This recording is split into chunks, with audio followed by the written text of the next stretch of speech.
I'm Avi Hoffman, co-founder with my mother, Professor Miriam Hoffman, of the Yiddishkayt Initiative. We welcome you to our inaugural week-long international virtual Why I Love YiddishFest, celebrating and promoting Jewish history, life, and culture, and their positive and far-reaching impact on the world. 75 years ago, had there been a different outcome to the most horrific war the world has ever known, I wouldn't be here today, as my father was a survivor of the Auschwitz concentration camp. Thankfully, it ended with the official surrender of Japan to the U.S. on September 2nd, 1945.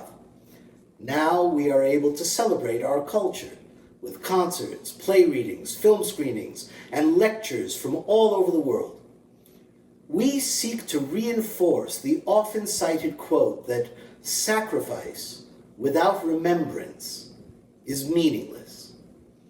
Throughout this week, our Liberation Commemoration programs will acknowledge the significance of that occasion, along with another important historic milestone, the end of the war in Europe on May 8, 1945, VE Day.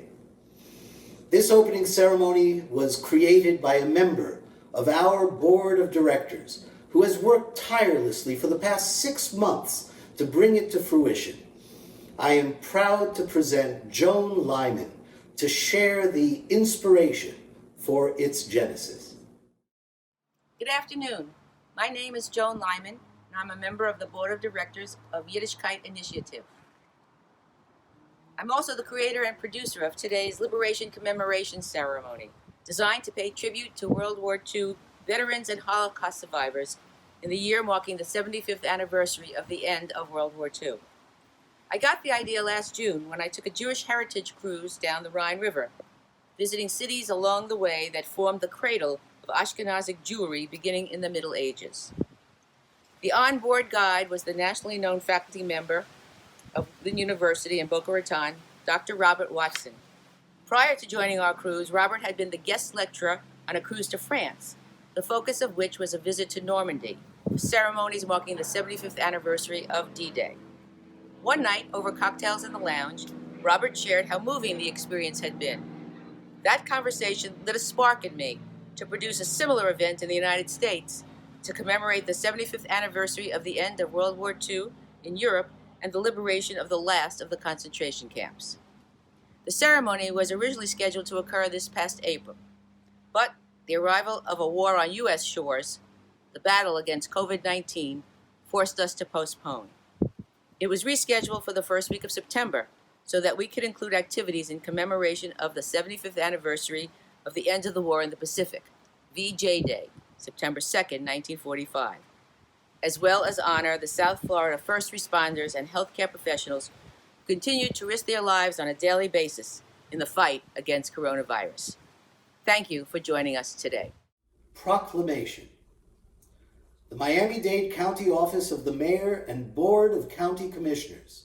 Whereas, Miami-Dade County is committed to honoring those organizations in our midst who elevate and enhance our overall quality of life. And, whereas, the Yiddishkayt Initiative, a nonprofit organization, is marking the 75th anniversary of VE Day, as well as the liberation of the last concentration camps in the spring of 1945. And, whereas, South Florida is home to one of the largest groups of Holocaust survivors in the United States and is also home to a high percentage of World War veterans. And, whereas, this important event will take place at the Betsy Hotel in Miami Beach and will allow persons to hear first-hand testimonials from Holocaust survivors. And, whereas, it is fitting and proper that official acknowledgement be given to all those affiliated with the Yiddishkayt Initiative as they commemorate the 75th anniversary of VE Day.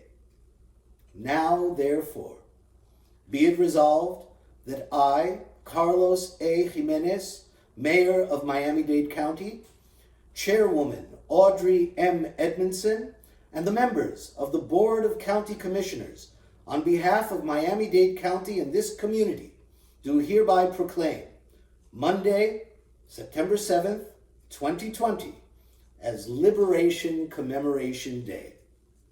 In observance thereof, I call upon the good people of Miami-Dade County to join me in paying deepest respect to all the Holocaust survivors and World War veterans in our midst.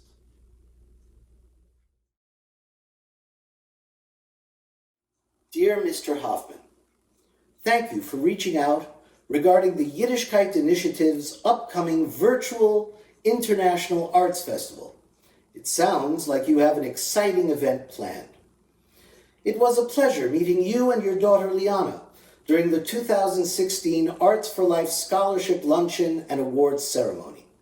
As you may know, Arts for Life was started by my wife Columba in 1999 to recognize the creativity and artistic talents of high school students throughout Florida.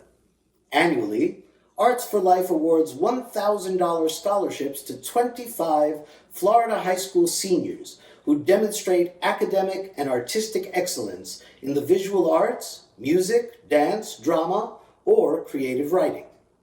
In the program's 2 decades, more than $600,000 in scholarships have been awarded to over 525 talented students in recognition of their achievements in the arts. Past winners have gone on to attend some of the most prestigious visual and performing arts schools in the country, like Juilliard and Carnegie Mellon.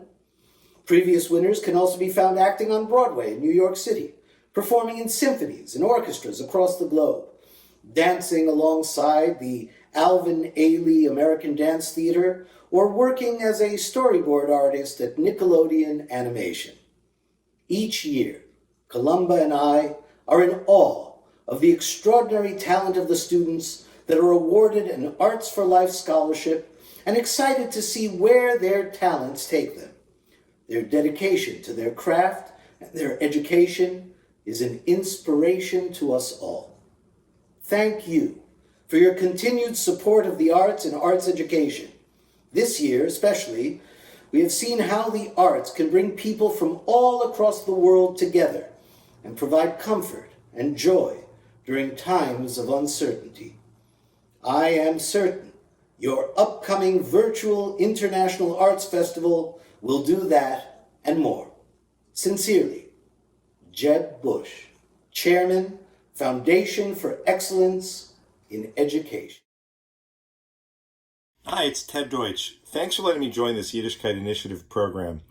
This year we commemorate 75 years since the end of World War II and the liberation of the Nazi camps in Europe. And I was privileged to travel with Speaker Pelosi to Europe to mark 75 years since the liberation of Auschwitz, and also 75 years since the Battle of the Bulge.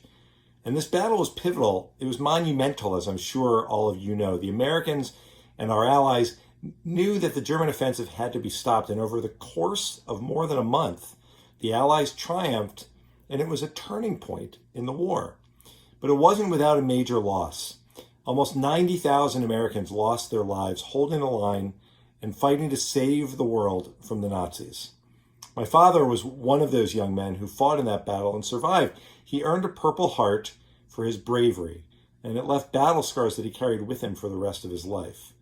I was always so proud of my dad. I grew up hearing stories of veterans of foreign wars who risked everything in defense of our country, and I knew that he was one of those heroes. It took chutzpah, but committing yourself to putting your life on the line for our nation just might be the highest form of patriotism. And through today, I maintain my deepest gratitude for our veterans and those who have served. But patriotism can take different forms.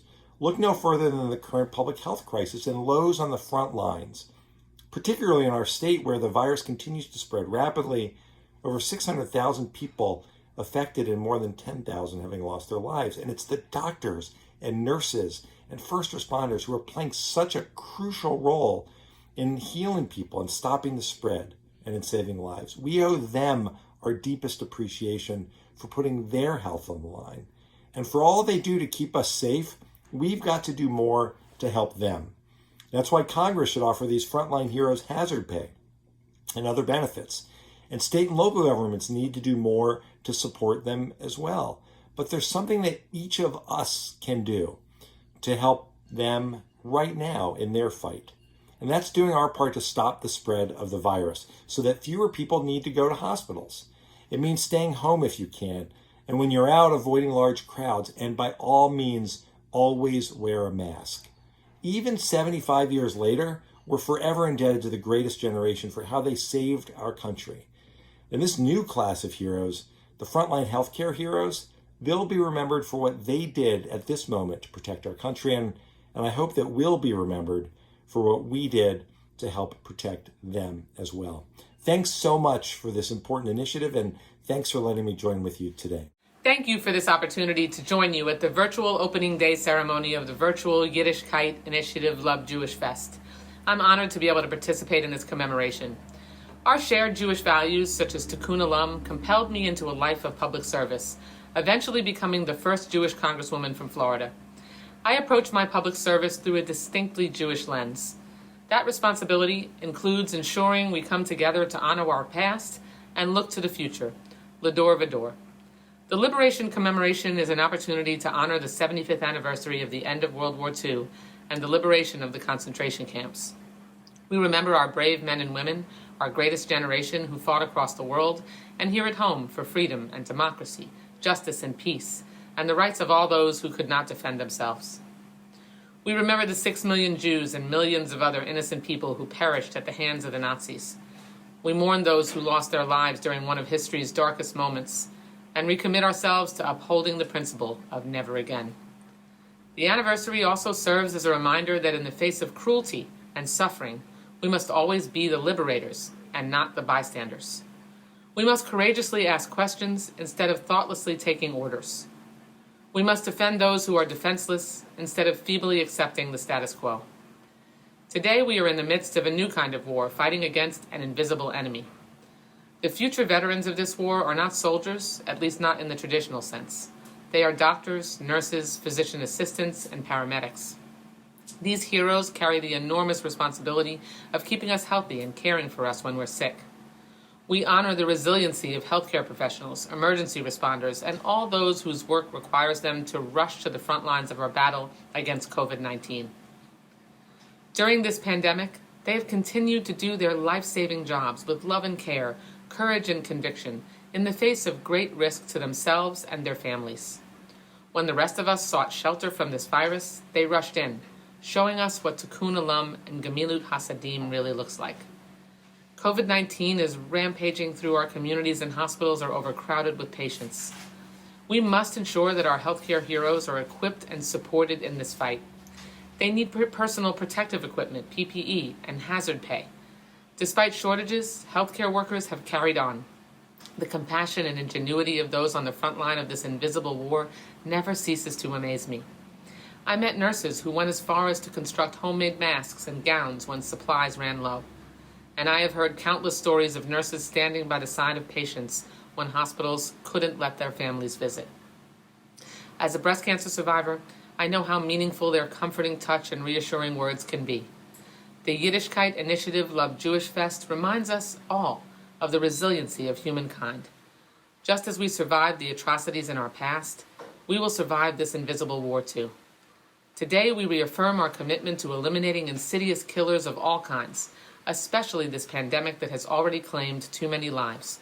We will get through this together, but we cannot do it without our healthcare heroes. I'm proud to honor them with you today.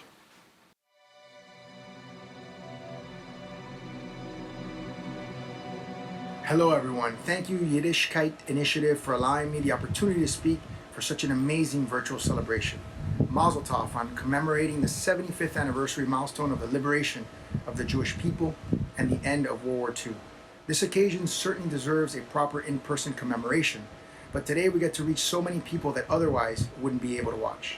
Having my entire mishpochen running around my house, I will try not to turn meshuganan on all of us.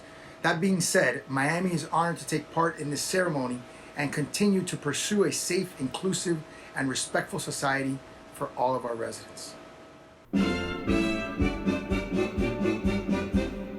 War in the Pacific Theater came to an end with the bombings of Hiroshima and Nagasaki, and victory was declared over Japan. It may seem incongruous to hear the words war and theater uttered in the same sentence, since one conjures up atrocity and sacrifice, and the other, pleasure and entertainment. But the association between theatrical and military worlds dates back to the gladiators of ancient Rome, trained combatants who would engage in fighting to the death in public arenas like the Colosseum as a form of entertainment. It entered military parlance thanks to the term Kriegstheater, war theater, that appeared in an early 19th century book entitled On War by the Prussian general Karl von Clausewitz. In modern times, it has come to be defined as the area of air, land, and water that is or may become directly involved in the conduct of war. Action took place in two theaters during World War II: Europe, including the Mediterranean and North Africa, and the Pacific. Since today's ceremony commemorating the war's end is the opening act for a week-long performing arts event, it seemed only fitting to program it as a work of theater. Here, then, is a short 3-act play that recounts the roles played by several heroic individuals, both soldiers and civilians, in the two theaters of World War II. The first scene is about my grandfather, United States Coast Guard Captain Ellis Samuel Gordon, as told by two of his children, my father and my aunt.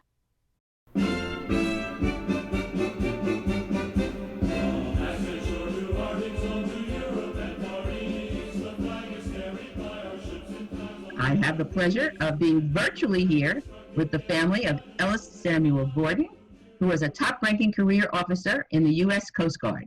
In my opinion, an unsung hero despite never having set foot on a battlefield or on a ship. My name is Howard Gordon, and my dad was Ellis Gordon, who served for over 30 years as an active duty officer in the United States Coast Guard. I'm Roberta Gordon. I am the youngest of Ellis and Annette Gordon's 3 children. I will be talking more about Dad shortly. I'm a film, television voiceover, and stage actress, and I had the great honor of narrating some of my grandfather's letters. Roberta, start at the beginning, a little bit about him, and take us through his college years. Born August 12, 1909, in Baltimore, Maryland, into an Orthodox Jewish household. His sister Dina was 9 years older. He survived the Spanish flu epidemic, graduated from what we would now call a high school, Baltimore Polytechnic, and went on to Johns Hopkins University and received his degree in civil engineering. Tell us, how did he meet your mom?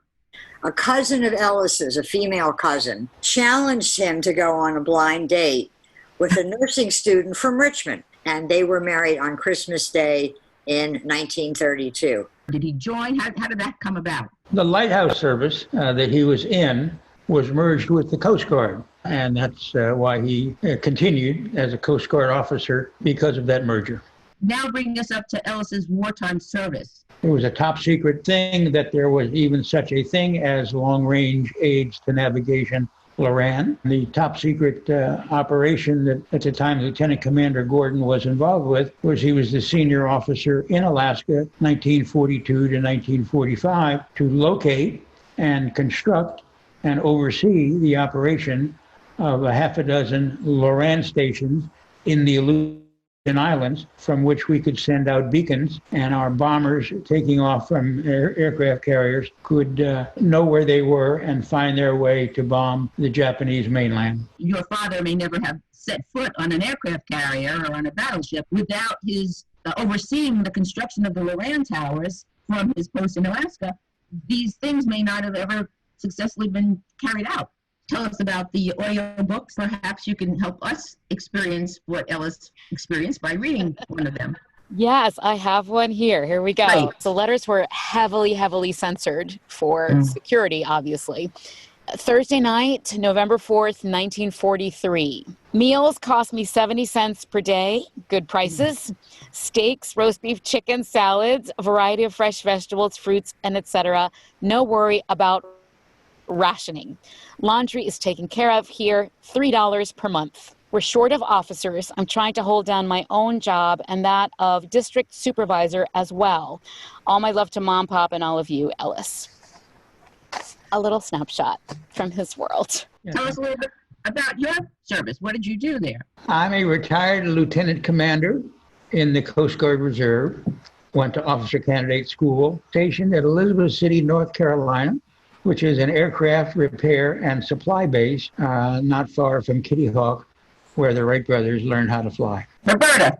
When Dad got out of the war, they went back to the mid-Atlantic states. They then moved to South Florida from 1947 to 1954. He was a district engineer, and the district ran from Key West up to Charleston, and his job was to inspect the various Coast Guard installations in the district. He would get on a Coast Guard cutter, and the boat would go out to a lighthouse, and he would get off the ship and go up to the lighthouse and inspect the lighthouse and inspect the light. And as a little kid in the middle school, sometimes he would take me with him, and we climbed up the narrow stairs to the very top of the light and looked at the Fresnel lens and so on. When did he actually retire from the Coast Guard? November of 1960. What did he do in civilian life? When he went for his discharge physical, there was a problem, and he was put into HEW, Health Education and Welfare Facility, hospital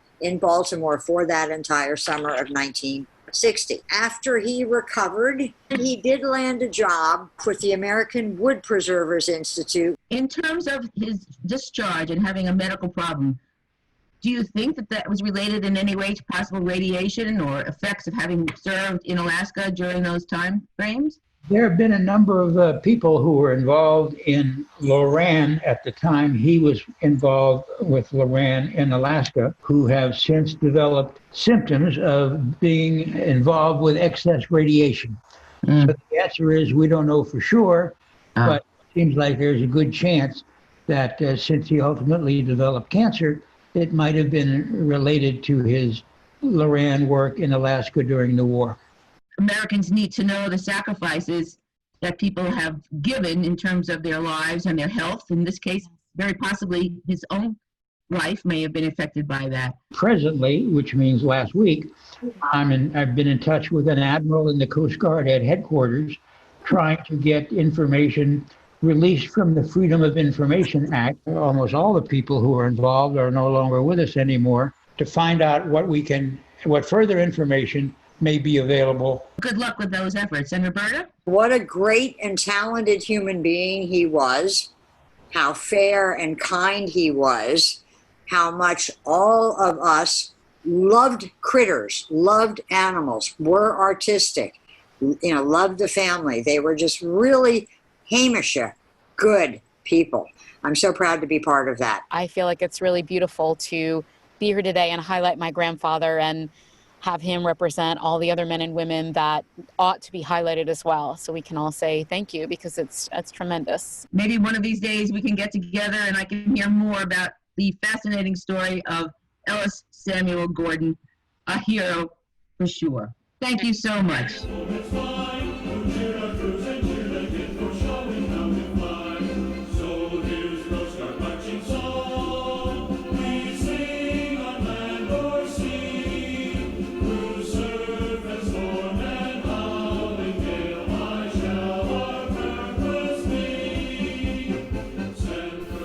In 1942, my father, who was born in the United States, was a high school teenager growing up in Tacoma, Washington, the youngest in a family of 6, whose mother was widowed and spoke little English. And my mother, whose both parents were born in the United States, was a young child of 8 growing up in Los Angeles. Her mother, my grandmother, was 8 months pregnant when their families were incarcerated in the sites known as war relocation centers, set up in remote areas away from the West Coast. My father spoke very little of his experience in the Minidoka War Relocation Center where his family was interned in Jerome, Idaho. My mother described her time in Heart Mountain War Relocation Center located in Wyoming as camp time. You know, as a child, you hear the word camp, you think summer camp, you think hiking, fishing, and things like that. And my mother would talk about going to Yellowstone Park and playing in the Shoshone River. However, my grandparents nor my parents never spoke of the hardships, the injustices, and the humiliation they all endured. But this was typical of the Japanese Americans who spent time in these internment camps. Imagine, they had to liquidate their entire lives, jobs, and assets in a very short period of time. They could only take what they could carry, a suitcase, a pillow, and a blanket. My mother's family spent time in an assembly center set up in the horse stables at the Santa Anita racetracks. My uncle recalls having to fill bags with hay to use as mattresses. Trains with blackout windows transported them to the remote relocation centers. Once there, the conditions were deplorable. They lived in wooden, tar-papered barracks with little protection from the outside. Dust and dirt were everywhere. They endured bitterly cold winters, extremely hot summers. Privacy was non-existent, with communal bathrooms and community mess halls all surrounded by armed guards and barbed wire fences. Skirmishes with the guards were common and witnessed by my mother and her brother and other children in the camps. I can't imagine being a young mother, new mother like my grandmother, having 2 young children and a newborn under these conditions. Eventually, the adults established a semblance of normalcy with barrack schools, churches, social organizations, even developing the barren land to produce crops to supplement their diet, all while being incarcerated for their Japanese heritage, of which 2/3 were American citizens. And in the end, no incident of espionage or sabotage was ever found among those incarcerated or others who were imprisoned in jails for suspicions based only on their race. On the contrary, the most decorated battalion during World War II was the 442nd Regiment, an Army unit comprised of soldiers, including my uncle, whose parents were incarcerated in these war relocation centers. Throughout my life, it's been difficult to draw parallels between the largest incarceration of American citizens and the Jewish Holocaust, but there are some important lessons to be considered. This clear violation of constitutional and human rights was the result of anti-Japanese racial prejudice rooted well before World War II. But the rise of Japan fueled fear and racial hysteria in the United States. The bombing of Pearl Harbor was the turning point. And after the Executive Order 9066 was signed, the anti-Japanese sentiment went into full force. Curfews were imposed. FBI searches without warrants took place. Men were whisked to jail without cause. There were limits on movement. Families were displaced to remote areas with subhuman living conditions. They were identified as aliens, tagged with numbers. Hate signs proliferated. There was a propaganda machine of films and newspaper opinions to convince the public that the internment was for national security. Even Dr. Seuss got in the action. He published a cartoon that depicted the Japanese living in the United States as preparing for dangerous sabotage of the country. The Civil Liberties Act resulted in a formal apology and a payment of $20,000 to around 82,000 survivors of the internment camps, including my parents and living relatives. But to most survivors, this did not begin to compensate for their deep losses. The most important thing was to have acknowledgement of the wrong with an apology from the president. Of interest, there were a number of Latin American Japanese men, women, and families who were taken from their countries and placed in these internment camps as well. Eventually, this act was extended to those survivors too. Our presidents have more than once skirted the Constitution with the use of executive orders. And sometimes it's an issue, sometimes it's not. Sometimes it's contested legally, sometimes it's not. In the case of Korematsu versus the United States in 1944, where 3 men defied the order and were arrested, the Supreme Court upheld Executive Order 9066. And in 1983, the original convictions of the 3 men were overturned, but as of today, that executive order has not been overturned in any official way. But I think for the most part, unless overturned by the Supreme Court, executive orders get carried out. And today, it might be hard to imagine a similar order being put in place, but it's an extremely powerful tool in the hands of our presidents. And that can never be underestimated. The former Associate Justice of the Supreme Court, Antonin Scalia, ranked this order as one of the court's most shameful blunders. He made reference to this specific executive order in response to a question from a group of law students at the University of Hawaii in 2014. He stated, "Well, of course, Korematsu was wrong, and I think we have repudiated in a later case. But you are kidding yourself if you think the same thing will not happen again." And he cited the Latin term for, "In times of war, laws fall silent." As Mr. Sulu in the original Star Trek series, George Takei and the Starship Enterprise crew boldly went where no man has gone before. In real life, Mr. Takei embarked on a similar journey when his family was forcibly relocated to Japanese internment camps, first in Arkansas and later Northern California. That chapter in his life was the inspiration for the Broadway musical Allegiance. Mike Masuka was a member of the U.S. Army's 442nd Infantry Regiment, a World War II fighting unit composed almost entirely of Nisei, second-generation American soldiers of Japanese ancestry. Known for their battle cry, "Go for broke," they fought in several major campaigns in the European theater. The 442 has been recognized as the most decorated unit for its size in American history. In 2017, George Takei, accompanied by the cast of Allegiance, traveled to Hawaii for a ceremony honoring Battalion 442.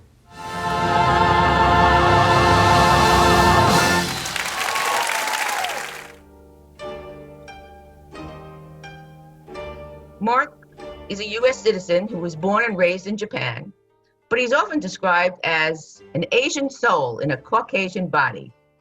To me, that sounds almost like the start of a haiku. So Mark, why don't you tell us how that came about?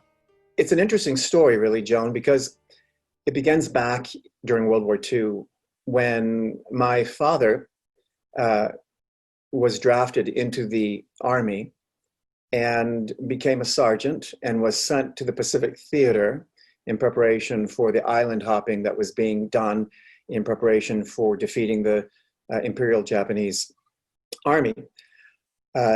He ended up on the shores of Iwo Jima, and if any of you have seen Flags of Our Fathers, you know Clint Eastwood did a very nice job depicting that battle. It was bloody in hell. It was really, really an awful conflict where many lost their lives. And my father just about lost his when he exploded a landmine and his whole back was, blown off. And they medevaced him out to Guam.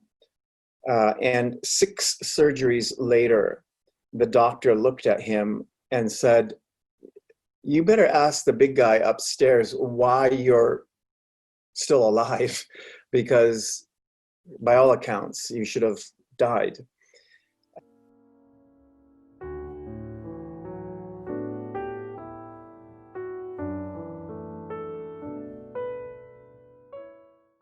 Did he have any contact with his fellow soldiers after the war to find out if any of them had been captured?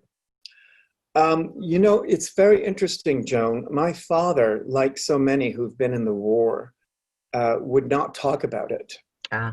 I think for so many combat veterans, when they are done with their service, they want to leave it behind, and maybe some of what they experienced was on the traumatic side. So I always got the sense from my dad that he was reticent to speak about his experience. And it was only recently, once he's kind of come more towards the end of his life in his 90s, that he's opened up a bit more. But he is always quick to just kind of point out that war is just bloody hell, and there's always more to it than gets written down in the history books. And this is even more fascinating for me, Joan, was that because I was living with my dad and mom in Japan, you have to think about this. The very people he was fighting against on the battlefield were now people he was living alongside of, ostensibly as their friend. And for the most part, he did a heroic job. Maybe that was even more heroic than what he did on the battlefield. I don't know, but it was heroic for 40 years that he was able to cross that bridge.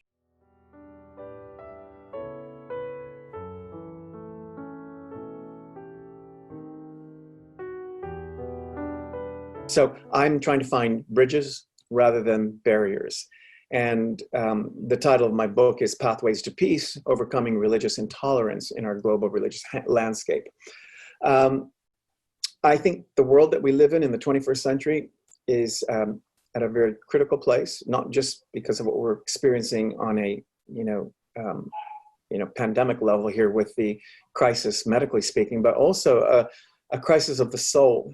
We have a great deal of distrust among the nations, and even within our own nation, we find ourselves at loggerheads with each other. And so often it's motivated out of a position of intolerance for the religious paradigm that people live under, which may not look like our own.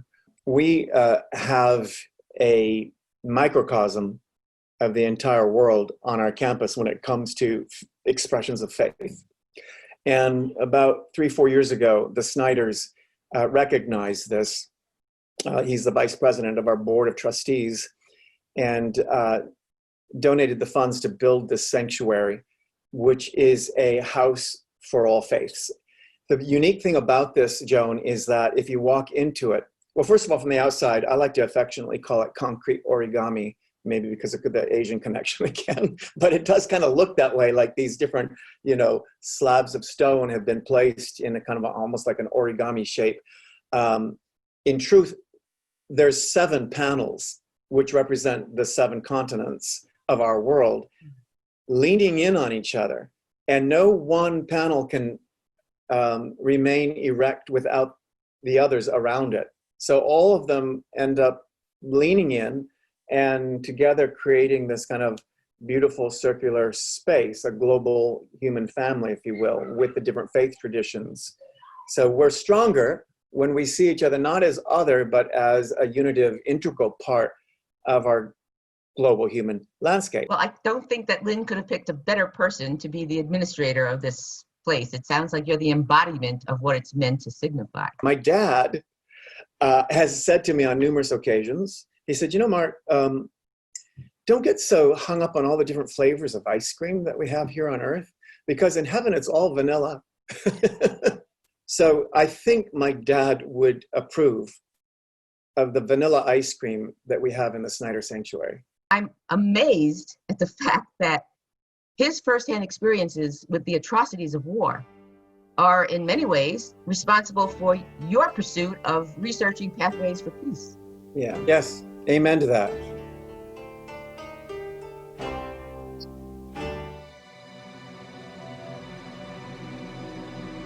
Hitler had a twofold objective for waging war in Europe. The first was the principle of Lebensraum, the belief that exceptional people, such as the Germans, were entitled to more living space, to become a great power, and the way to obtain it was through forced acquisition of European territory. The second was a natural corollary of the first, to rid Europe of its Jews. In fact, so determined was Hitler in achieving the second goal, he envisioned building a museum dedicated to the extinction of the Jewish people, whose exhibits would consist of Torah scrolls, prayer books, menorahs, and other ritual objects looted by the Nazis from Jewish synagogues and homes. Of course, such a museum never came to pass.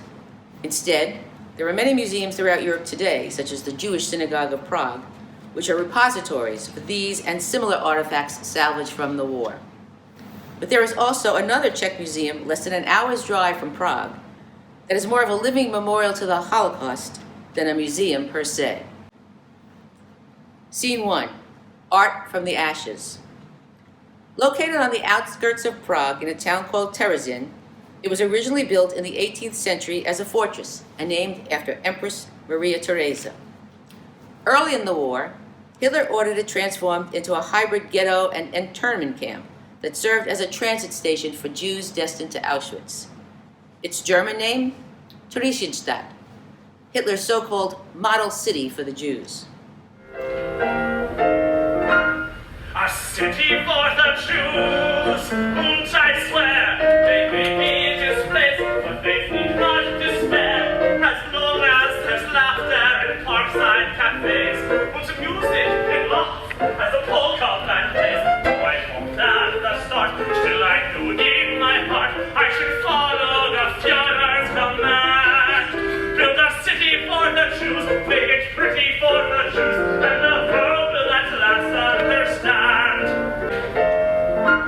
A city for the Jews, like Berlin, such decadent pleasures, it's almost a sin. We guzzle champagne like it's water, not booze, then we polka till dawn. We're such fortunate Jews. Overstated a bit, but I have to admit that we aim for a certain finesse. In our city for the Jews, it's a pity not more Jews can enjoy adult Hitler's largesse. That song is from the score of the musical drama Signs of Life, presented off Broadway in 2010 by New York City's renowned Amos Musical Theater. It is based on a little-known episode of World War II. A visit to Terezin by the International Red Cross towards the end of the war, spurred on by rumors of what conditions were really like in the camps Hitler had set up throughout Europe. Terezin was selected in part because many of its inhabitants were prominente, well-known Jewish intellectuals, poets, musicians, cabaret performers, and artists. In the months preceding the visit, the inmates were put to work beautifying the camp in order to conceal its true nature from the Red Cross inspectors, inevitably leading them to ask themselves what appeared to be an unanswerable question. When survival depends upon hiding the truth, how does the truth survive? We can make this happen. It's time to start an army. Time to make some friends. You want to cage the truth? Well, we're the price you pay. We'll paint another picture of the lies you tried to lock away. One way was to secretly write poems, make paintings, and draw sketches of the actual conditions and daily activities of life in Terezin, and hide them throughout the camp in the hope that even if they were to perish at the hands of the Nazis, their creations would not. One example of this is a forthcoming illustrated compendium of children's poems written in Yiddish and translated into English by Miriam Hoffman.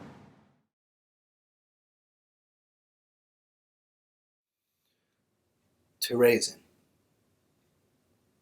Lass mir gedenken die Kinder. Lass mir gedenken Junge, die Unschuldige, was wir haben in finstere Lagern verloren. Lass mir sie ewig gedenken. In Garten, a Garten klein, die Luft ist voll mit Reusen, der Weg ist schmal, und auf dem Weg spaziert a Jingale, a kleins. A Jingale, a kleins, und süß wie a Blimale, was blüht. Wenn das Blimale wird aufblühen, wird schon das Jingale nicht sein. A great deal of artwork by adults has also been recovered, much of it deemed atrocity propaganda by the Nazis. Inga Auerbacher was one of the 15,000 children held in Terezin. Less than 150 survived. She was one of them. An only child born in Kippenheim, Germany, she and her parents spent 1942 to 1945 in Terezin. At age 85, she is still one of the few still alive today. As an associate producer of the off-Broadway production, I had the privilege of meeting Inga when she spoke at one of our post-performance talkbacks.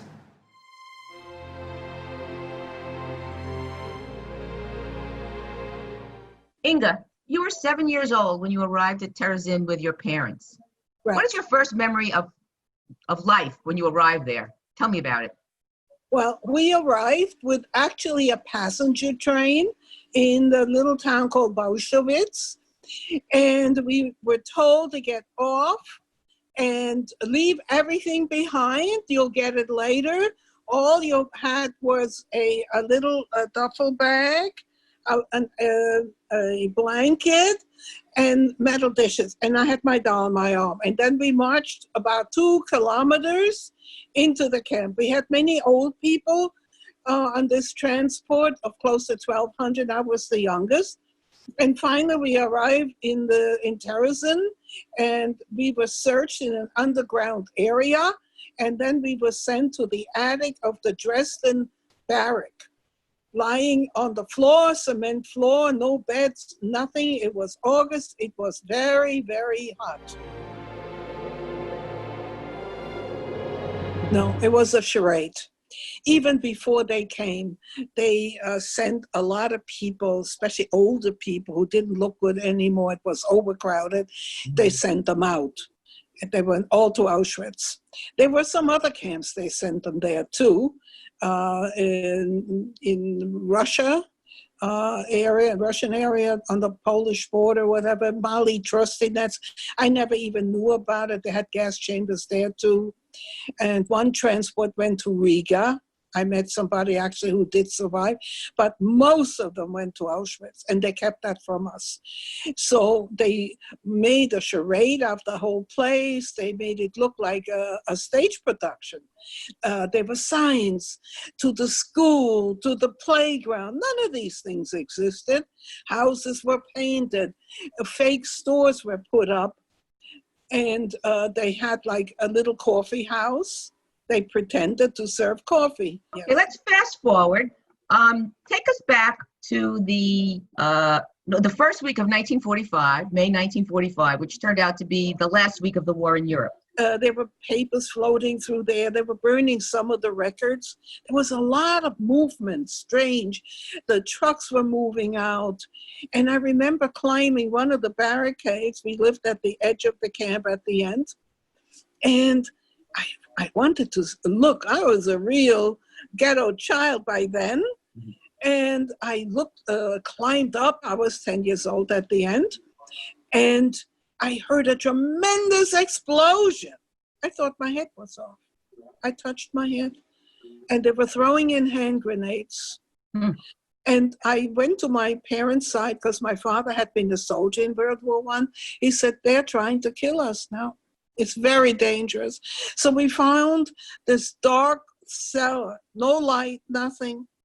Somebody had a tiny candle. And I took one thing with me, a prayer book my father found in the garbage. It belonged to a former soldier, because it was like a soldier's prayer book. His name was still in it. And he was from Nuremberg, and he was sent to Auschwitz. And he probably didn't believe in God anymore, or he didn't want to take it. And I still have that prayer book today. I never prayed so hard as on that day. When we were in this dark cellar, it was May 8th, was getting dark outside, and somebody decided to go up. Actually, he was very brave, because who knew what was going on? And then he came back down. We're free. We couldn't trust it. We did not trust it. We went up, and we saw the Russians come in with their tanks, and they were very boisterous. They were playing their accordions, singing, and they were very jovial. Maybe they were drunk or something. I don't know. They were happy the war was coming to an end.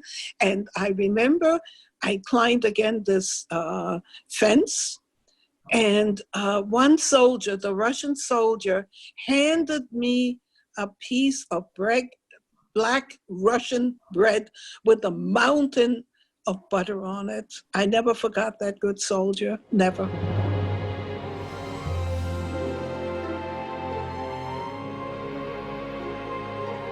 My mother was the cook, my father the butler, and she also had to do some other chores, but we had a roof over our head. But I got a bad cold, which got worse.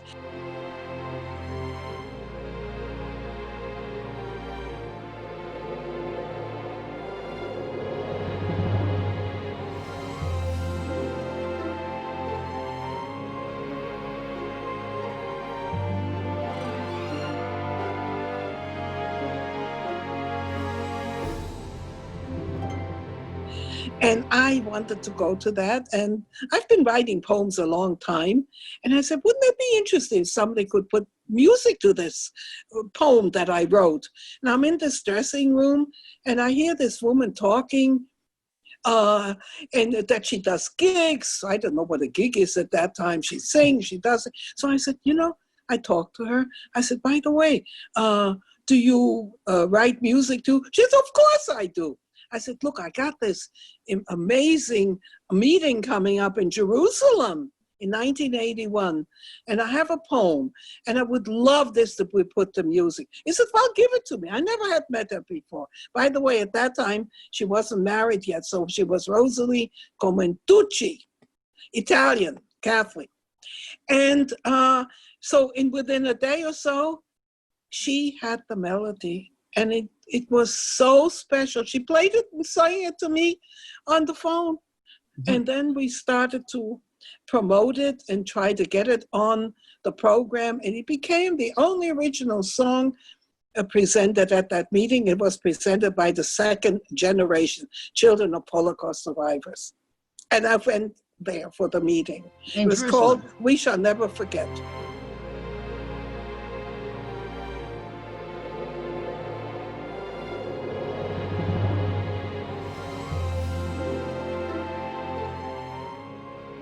I also went to the grave of President Truman to thank him for permitting us to come to this country. I went to the museum there and also saw his grave. And so I felt that is a circle in my life.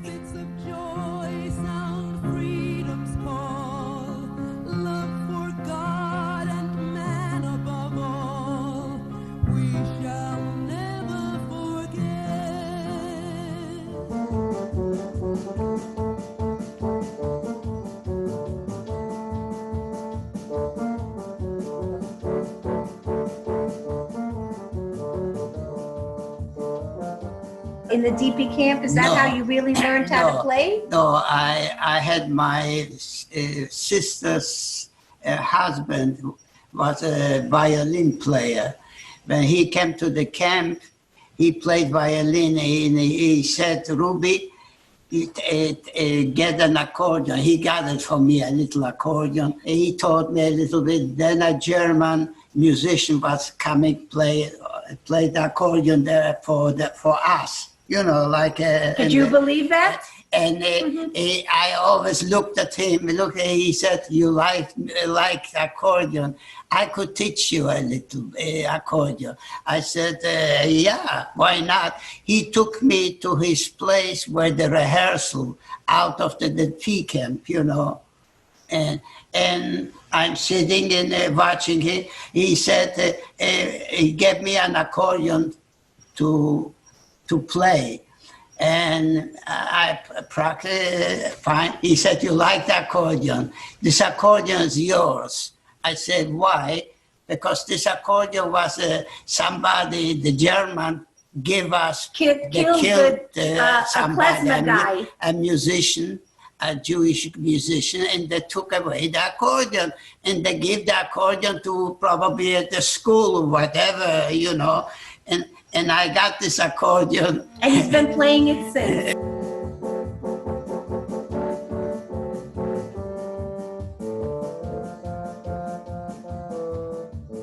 The whole premise of this Holocaust Survivor Band idea came from an article that was in the New York Times about a woman named Alice Summer Hurst. Piano player. She was a Holocaust survivor that played piano in the concentration camps and was lucky enough to survive, her and her son. 110 years she was. She moved to London and she passed away at 110 years old.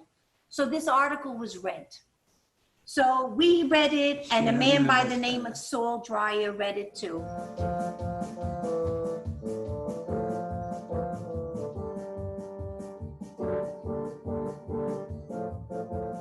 And my father's playing, and all of a sudden I sat here and I said, you know what, Daddy? Can I take the microphone? I would love to sing with you. Now, what father's going to tell their daughter no? Whether they're good or whether they're bad? Sure, honey, go take the mic. So I go and I take the mic and I start singing, and I'm like, oh my God, I think I sound pretty good. And my father goes, oi, now I have the idea. We can't find all Holocaust survivors, so what we're gonna do is Holocaust survivors and children of. So we had our first concert in March. This was 2014.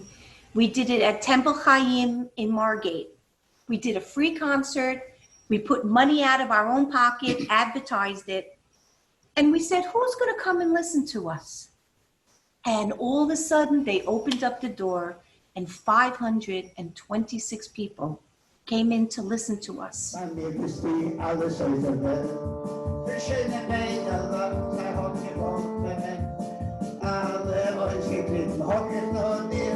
try to explain, but here is the shame, but what you didn't understand.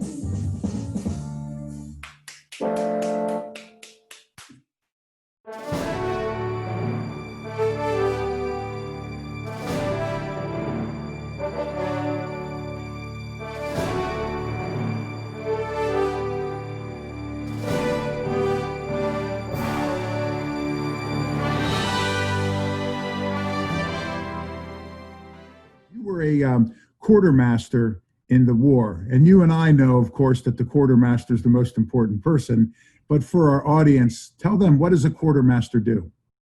Well, quartermaster usually handles all the warehouses. They make sure that there's enough food, there's enough clothing, whatever the mission they're given, they handle that. They'll handle ammunition, but mostly it's food, clothing, drugs, things like that.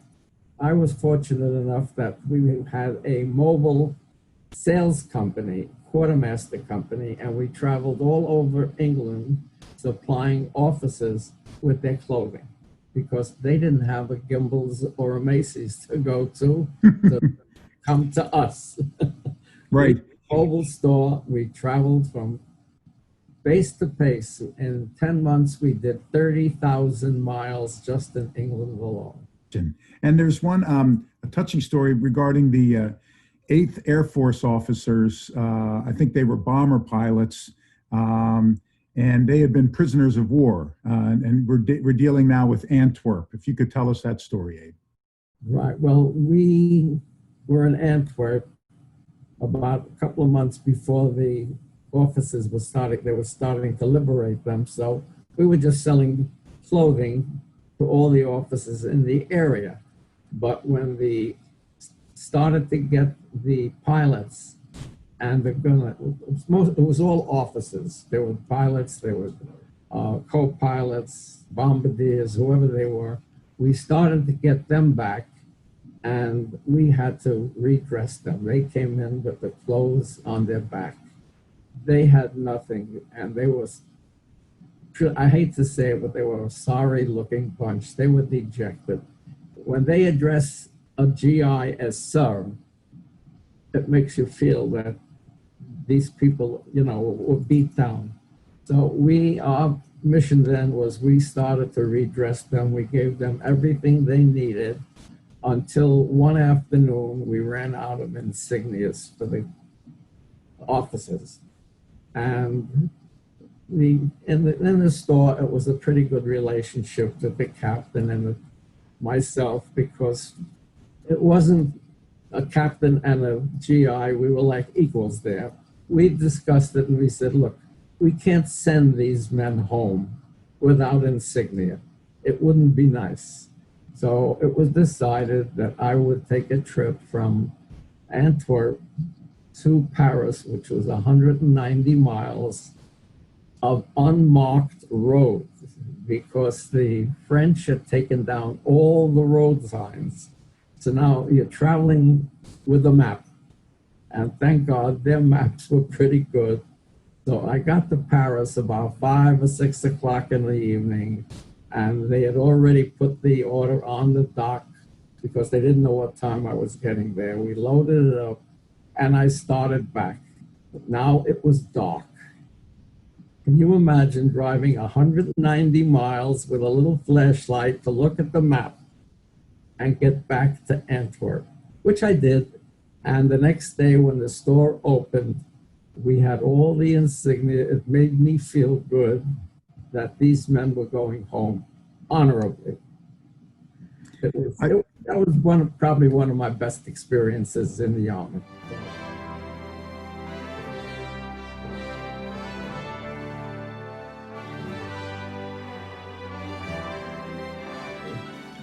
Abe, you and I walked around the Normandy landing beaches in the summer for the 75th anniversary of D-Day, and I had the great honor of walking around with you at the American Cemetery during that anniversary commemoration.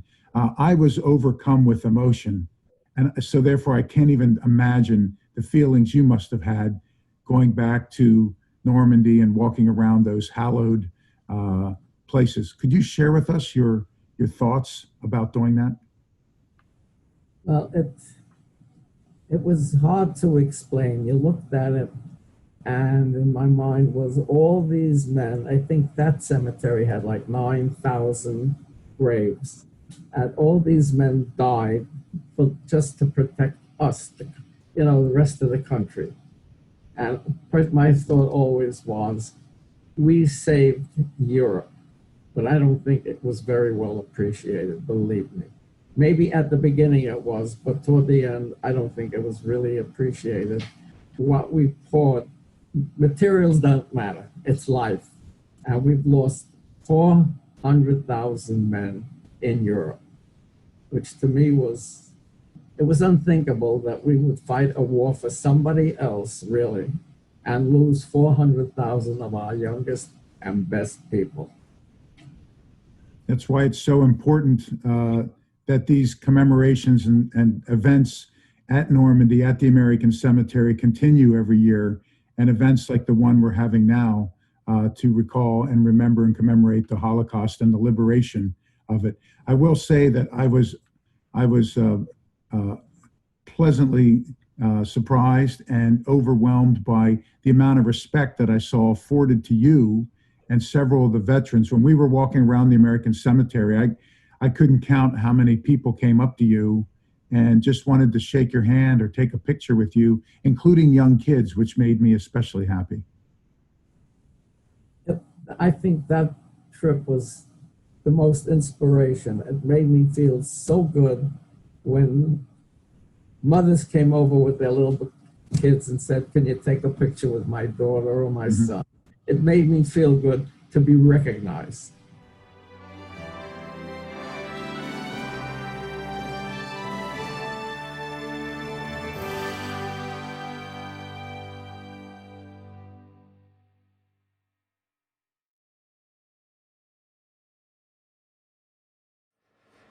Hello, I'm Dr. Sam Bierstock. I can't tell you how honored and pleased I am to be asked to be part of these wonderful Liberation Commemoration Day ceremonies, and I'm very anxious to share my story with you about the opportunities that I've been very fortunate to have to interact with and thank, literally, through a song that I wrote, millions of World War II veterans.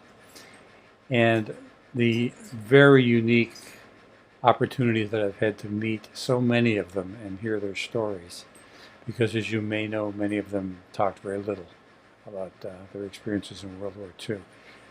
In my own case, I went through quite a transition. I am a physician. In my early days of specialty training, I was assigned to the VA hospital in Boston, and this was in the early 1970s.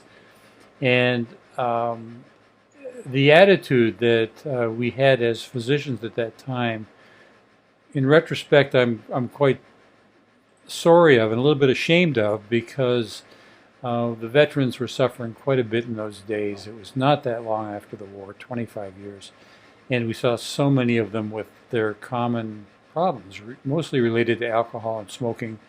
They had been so badly traumatized. Those were not days when PTSD was a recognized syndrome. And so we were repeatedly seeing people with the same problems, smoking and alcohol-related cancers and heart disease and tumors of all kinds. And we kind of had an attitude of, well, they brought it upon themselves for these habits without a full appreciation of what these men had been through. In the mid-1990s, after I had left practice, I toured the country with a band that I had. And I was returning from an event in California back to Florida about 1 in the morning. And as I was leaving the parking lot, there was an elderly man collecting tolls. And I said to him, "Have a nice evening." And he said to me, "I took 2 bullets for this country, and look what I'm doing." And I had already started to drive away, so I thought for a second about what he had said and stopped and backed up. And I said, "Sir, I've had a really wonderful life in this country, and I want to thank you for what you did." And he started to cry. I was really moved. I went home and that night couldn't sleep, and in the morning I wrote down some lyrics. It's a rather long story, but the wonderful end of it is I wrote a song called "Before You Go," which was a thank you and tribute to our World War II veterans, which I posted on the internet for free listening to and seeing a visual that was associated with it. And it became a phenomenal success. In 2013, it had been listened to more than 25 million times and reached people all over the world. And it was a wonderful way for me to thank our World War II veterans, and resulted in a lot of speaking engagements and performances of the song around the country and on the major cable media. Among the people that I was very honored to meet as a result were many, many World War II veterans who told me stories of their experiences that were just harrowing, unbelievable experience, which many of them just had to live with and rarely talked about. I remember talking to one veteran who told me that he had been waking up screaming every night for 70 years. If it hadn't been for his wife, he was quite certain he wouldn't be alive. I met men who were captured by headhunters and cannibals in the Pacific who helped them because those tribal members didn't like the Japanese. So I'm going to take a minute now and tell you about a couple of men who have become friends and men that I've gotten to know who exemplify so many of their fellow members of the greatest generation. And the first person I'd like to tell you about is now a 95-year-old gentleman by the name of Bill Schwartz, who does about 100 sit-ups every morning. He's sharper than most people that I know combined. And Bill had quite an amazing history during the war. This is a picture of Bill Schwartz today, age 95, a very vigorous gentleman. And Bill participated in the landings at Normandy on D-Day, which I'll tell you about in a moment, which his stories of what that experience are like are really quite horrifying and amazing. He was initially volunteering as a pilot during the war. And he had many hours of experience. He was actually an acrobatic pilot, but he was turned down and didn't know why for some time, and it ultimately became apparent to him, and he was told directly that he just wasn't accepted because he was a Jew. So he had to reassess his participation. He wanted to be very much a part of defending the country, and he did change course and ultimately became a captain and landed at Normandy on D-Day with about 800 to 1,200 men under his command. During that first 24 hours, Bill lost 80% of the men under his command. To this day, he finds this quite haunting and talks frequently about the fine young men that he watched die during the devastation of that landing. He's, of course, like all the vets, has his share of PTSD, which he compensates for very well and has a very vigorous life since the time of that experience. But I thought that the horror that he must have lived through to experience the loss of that many men in such a short period of time is really something for us to bear in mind. Next, I'd like to tell you about this very remarkable man, Erwin Stovroff. Erwin passed away in 2019. I was honored to have him become a very, very close friend. He had a remarkable story. Erwin was a bombardier who flew 45 missions over Europe and occupied France. He flew the required number of missions and then was told they had to do 5 more, and on his very, very last flight was shot down. And this is an actual photo of Erwin's plane after it was hit on its way down. Erwin was captured, became a prisoner of war, and one of the most remarkable and moving stories that he told me, he became quite emotional about every time he told me this story. But he was placed in a lineup with quite a few other men, 50 or 60 other men, and the German guards said, all Jews take 2 steps forward. This was because their intent was to take them off and shoot them. And Erwin said that without a word being said, every man in that line took a step forward. And the commanding officer went up to the commanding German officer and said, we have no Jews in this line, we have no Catholics, we have no Protestants, we have only Americans, and if you harm one of them, since this war is almost over, I will find you after the war and hunt you down, and I will kill you. And Erwin thought that he was the bravest man that he had ever encountered in his life.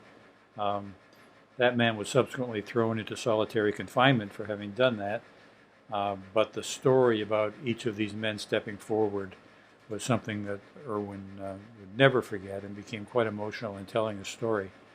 Erwin went on to a remarkable life after the war, and he spent part of his time at the VA hospitals helping other veterans to get their, and other prisoners of war to get their benefits. And he learned in the late 1980s that the government did not pay for support dogs for veterans who were injured in the wars against terror that were occurring in the 1980s and 90s. And he started a company called Vets Helping Heroes, a 501c3 corporation, which raised money to provide dogs for these wounded and injured vets. And at the time of my telling you the story, his organization has raised between $8 and $10 million and provided dogs to these veterans who are suffering so much from PTSD, and it's really a wonderful service. So Erwin went on to serve the country in many ways right up until the very end. Now, I mentioned earlier that because of the success of my tribute song, Before You Go, I was invited to speak to many, many groups of veterans around the country, the survivors of Pearl Harbor, people gathering for Holocaust Remembrance Day, and many, many other events. But one that I'd like to tell you about now is my experience with the survivors of the sinking of the U.S. Indianapolis. In 1945, the U.S. Indianapolis was commissioned to deliver the atomic bomb that was to be dropped on Hiroshima to the island of Tinia, from which it was loaded onto the aircraft called the Enola Gay and dropped on Hiroshima. After delivering the bomb, the Indianapolis set route to return to its departing port and asked for submarine escort, anti-submarine escort, because they were concerned about Japanese presence in the waters they were sailing through. But the Navy assured them that there were no reports of Japanese submarines and no escort was sent. So after a couple of days en route back, they were attacked by Japanese submarines and the ship was sunk. There were about 1,117 men on board, and most of them went into the water, which was shark infested, and they spent 5 days in the water clinging to rafts, and only 317 survived.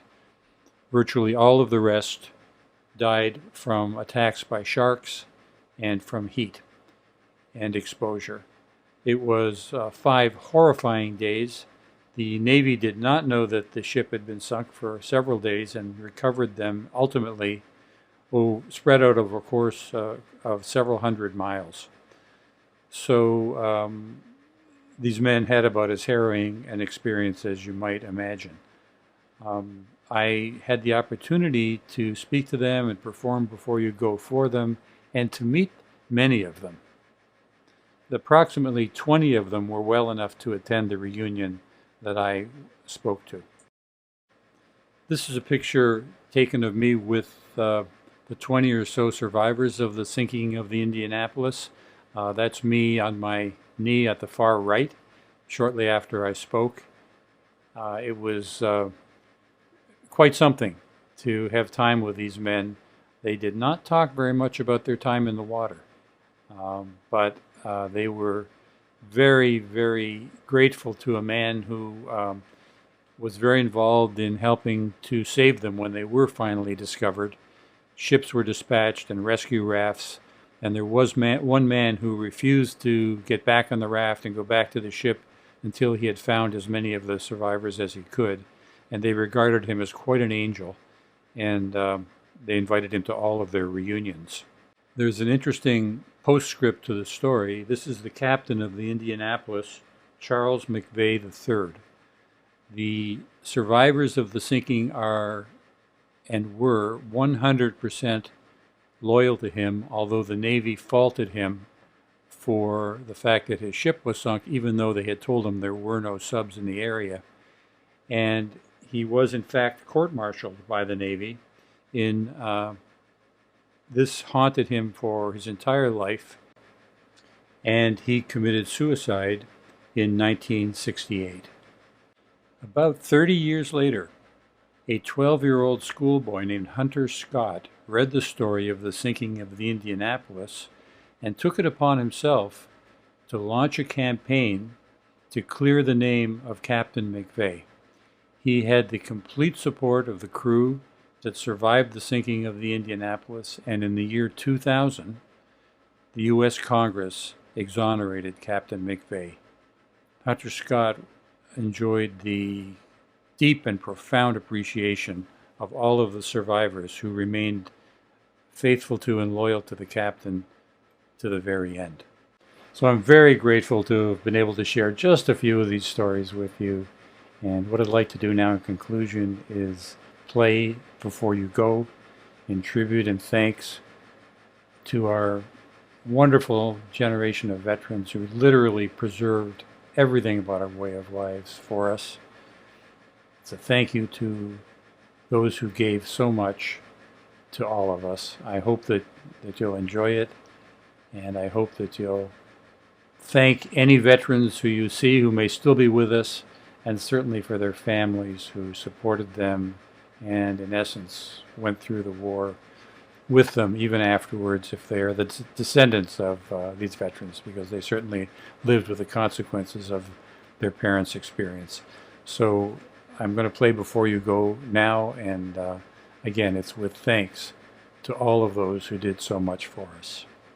Thank you.